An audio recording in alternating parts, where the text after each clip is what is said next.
Welcome back to Next Level English, the podcast that takes your English from everyday to extraordinary.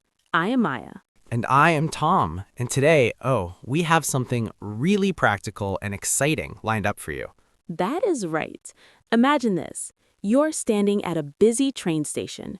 Trains are rushing past, people are moving in every direction, announcements are playing overhead, and someone walks up to you and says, "Excuse me, which platform does the train to London depart from?" Do you know what to say? Do you have the words? Do you feel confident enough to answer without freezing? Well, by the end of today's episode, you absolutely will. Yes, because today we are diving deep into English at the train station. We are talking real chunks, real sentences, real vocabulary that you can pull out and use right away the next time you are standing in front of a ticket counter or searching for your platform.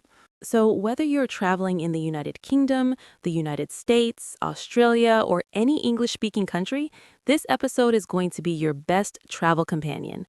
Let us jump right in. All right, Maya, let us start from the very beginning. You just arrived at a train station. You have your bag, you have your destination in mind. What is the very first thing most travelers need to do? The first thing is buying a ticket. And this is where so many English learners freeze up completely because they're not sure of the right words to use. They don't want to sound awkward. They don't want to cause confusion at the counter. So let's break this down nice and simply. The very first chunk you need to learn and keep with you is I would like a ticket to, and then you say your destination. I would like a ticket to Manchester. I would like a ticket to Edinburgh. I would like a ticket to New York. I would like a ticket to Boston. I would like a ticket too. That is such a natural, polite, and confident way to ask. Now, a lot of learners default to saying, "I want a ticket." And while that technically works, "I would like a ticket to" sounds so much more natural, so much more polished. It's the phrase a native speaker would use. I would like a ticket to. Say that a few times in your head. I would like a ticket to Manchester. I would like a ticket to Edinburgh. That is your first power chunk of today. Now, once you say that, the ticket officer will likely ask you a follow-up question. And in British English, one of the most common questions they ask is single or return. If you've never heard this before, it might throw you off. So let's sort that out right away. In British English, single means one way. You are only going there. You are not coming back on this ticket. Return means you are going and coming back.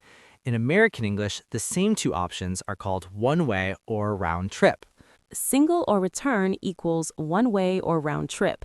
Two different ways of saying the exact same thing depending on where you are traveling. So do not let that confuse you at the counter.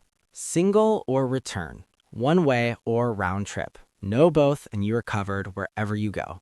Now, here's another very important thing the ticket officer might ask you.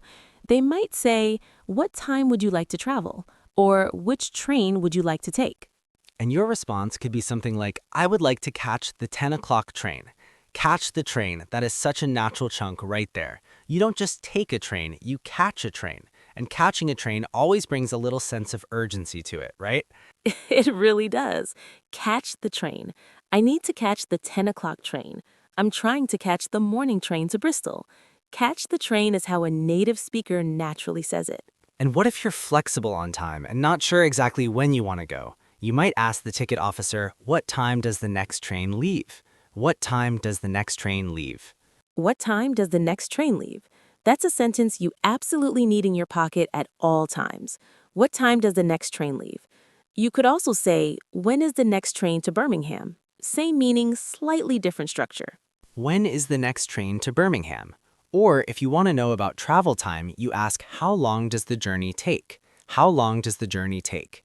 That's asking how many hours or minutes the trip is. How long does the journey take? Beautiful, useful, natural.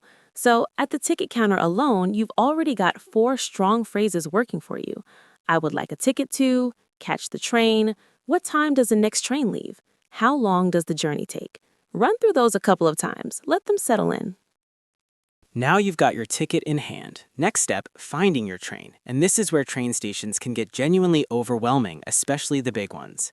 Huge stations with dozens of platforms can feel like a maze, so knowing how to ask for directions inside the station is absolutely essential. The most complete, natural question you can ask is, "Excuse me, which platform does the train to Bristol leave from?"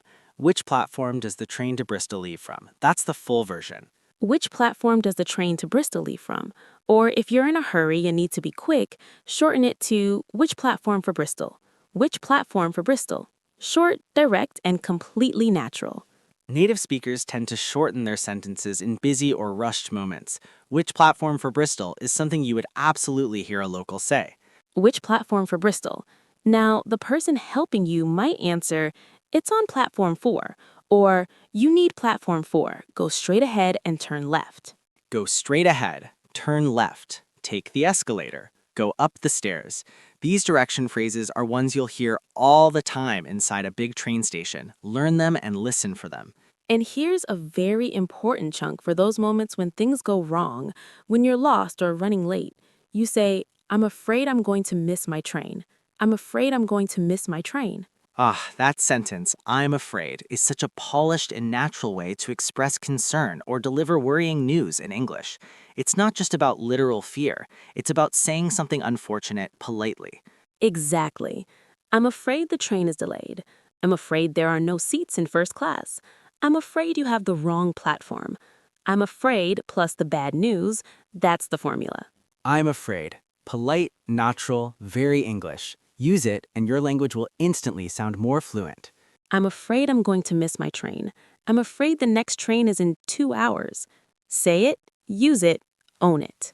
Now let's talk about something every single person at a train station is going to hear: the announcements.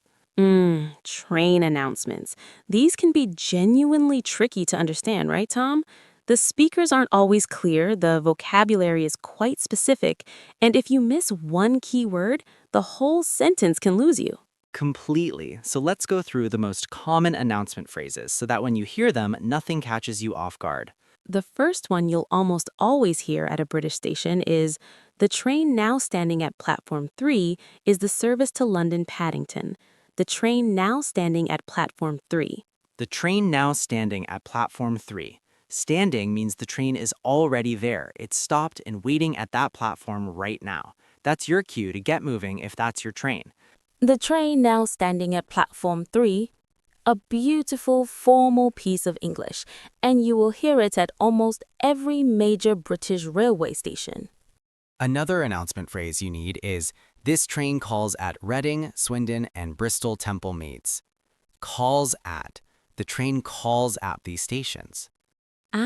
Calls at. That means the train is going to stop at those places along the route.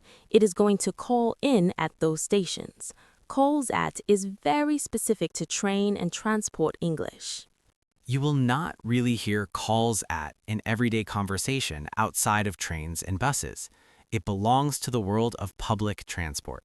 The train calls at Reading, Swindon, and Bristol. If your stop is not mentioned, this is simply not your train. Calls at. Calls at. Add that to your train vocabulary. And here is one you will unfortunately hear quite often. We apologize for the late running of this service. We apologize for the late running of this service. Yes, the most common announcement in the world, it feels like sometimes. We apologize for the late running of this service. That means the train is delayed. And they will usually follow that with a reason. They might say, "This is due to a signaling fault," or "This is due to an earlier incident on the line." Due to, this is due to. That is the phrase used to give a reason. Due to is such a useful chunk. The match was cancelled due to rain. The road is closed due to engineering works. I am late due to heavy traffic.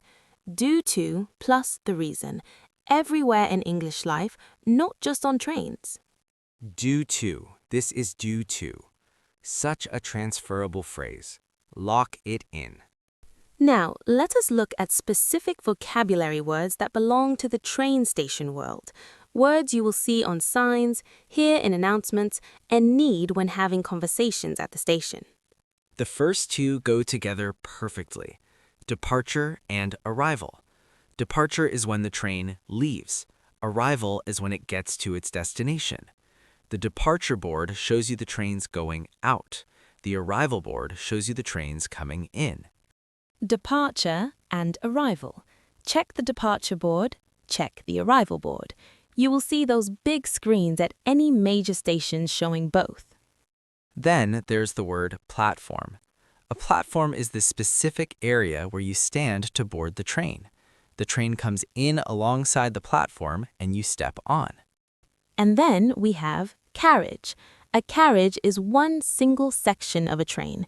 In British English, you say carriage. In American English, you say car. So please move down the carriage in the UK and please move to the next car in the US. Carriage or car. Same object, different words depending on which side of the Atlantic you are on. Then there is timetable. The timetable is the full schedule of all the train times. You check the timetable to plan your journey. Let me check the timetable. I will look at the timetable for tomorrow. Check the timetable. Look at the timetable. Very natural. And one more important word, fare. The fare is the price of the ticket.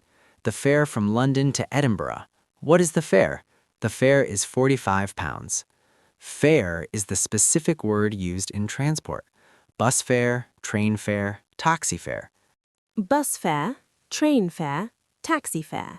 Not the price, not the cost, the fare. That is the word that belongs in the world of transport. Departure, arrival, platform, carriage or car, timetable, fare, due to. Those are the words and that's the language of a confident English speaker at a train station. You came here today not knowing half of these phrases, and now they belong to you. That's the whole point of Next Level English. Practice them out loud. Whisper them to yourself next time you're on the move, because the more you say them, the more natural they will feel, and the more confident you will be when the real moment comes.